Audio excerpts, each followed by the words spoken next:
जय श्री राम।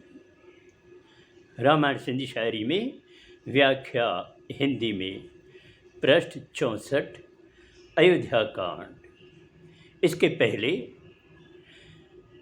भरत अपनी माताओं, नगरवासियों और गुरुजनों के साथ श्री राम को मनाने के लिए बनवास आते हैं। उनके पास रात भर बड़ी सोच सोच कर निकालते हैं कि आखिर श्री राम को कैसे मनाएं। अब आगे वशिष्ठ पंहिंजी राय बुधाई, राम इच्छाई आ सुखदाई। हाणे तव्हां सब राय बुधायो, सभिनी खे यकराय बणायो। तब मुनिवर वशिष्ठ जी ने अपनी राय बताई और कहा कि वैसे तो श्री राम की इच्छा ही सबको सुख देने वाली है, फिर भी आप सभी अपनी राय बताएं और सब एक राय होकर कुछ विचार कर बताएं। राम हुकुम ऐं रुख त आ, सबनी जे हित लाए। सोचे समझी सोचूं, जेका बणजे राय। मुनिवर कहते हैं कि राम का हुक्म और उनका रुख देखना ज़रूरी है, क्योंकि उनकी वाणी सबके लिए हित देने वाली है। बहुत सोच समझ कर कुछ कहा जाए और ऐसा कहें जैसे सबकी राय बनी हो। राम तिलक ई आहितकारी, लोक समूरे लय उपकारी। अवध पधारन किय रघुराई, सोच करे रिथ गोलियों साई। मुनिवर कहते हैं राम तिलक ही सबके लिए हितकारी है और पूरे जग को सुख देने वाला है। अब विचार ये करना है कि किस तरह श्री राम अवध पधारे।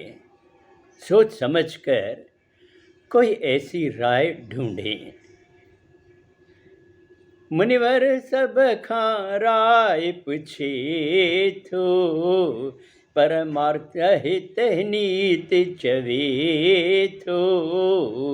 को भी जवाब न कहे खां आयो, हथ जोड़े सिर भरत निवायो। मुनिवर सबसे राय पूछते हैं, लेकिन कोई भी कुछ जवाब नहीं दे रहा है। बहुत समझाते हैं मुनिवर कि लोक के हित के लिए क्या नीति है, ये समझना है और श्री राम से कहना है। जब कोई जवाब किसी ने नहीं दिया, तब भरत ने हाथ जोड़कर विनती की।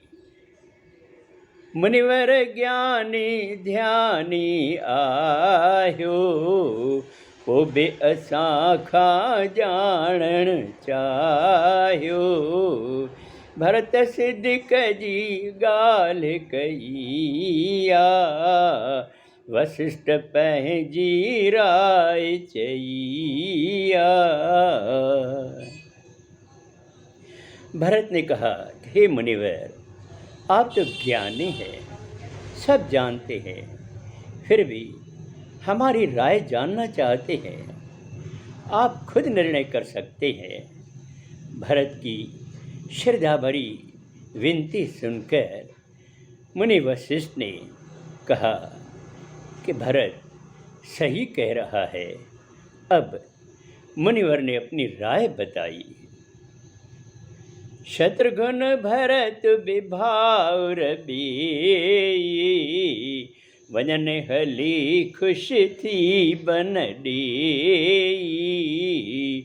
रघुवर सीता लखन मनाए, वजन अवध दे पेर बधाए।